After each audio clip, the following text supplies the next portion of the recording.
Ça fait des années que c'est organisé. Ça fait des années que les SJP, les Students for Justice in Palestine, ont été officialisés dans les universités.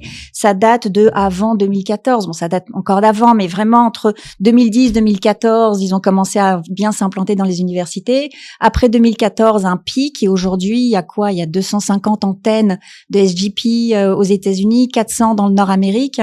C'est beaucoup, quoi. C'est une mise en place, une logistique phénoménale, et ça fait, en tout cas dans les universités, ça fait une dizaine d'années aujourd'hui qu'ils sont très actifs. Et l'Europe n'est pas en reste non plus. L'Europe n'est pas en reste. L'Europe s'inspire énormément de ce qui se passe aux États-Unis. Ils sont formés, ils reçoivent des informations des États-Unis. Quand on regarde les groupes comme SJP Sciences Po, dont le premier poste date du 9 octobre 2023, on voit les premiers postes sont des postes qui viennent directement des SJP États-Unis. Tout est en anglais.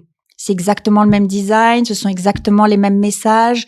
C'est souvent la rhétorique du Hamas qui est reprise directement. Ce qui est choquant, c'est de voir à quel point déjà tout est lié. Vraiment tout est lié. Comprendre que le Hamas est loin d'être loin d'être un problème israélien. Aujourd'hui, le Hamas et tous les réseaux qui tournent autour du Hamas, et donc plus ouvertement aux frères musulmans, concernent l'Occident.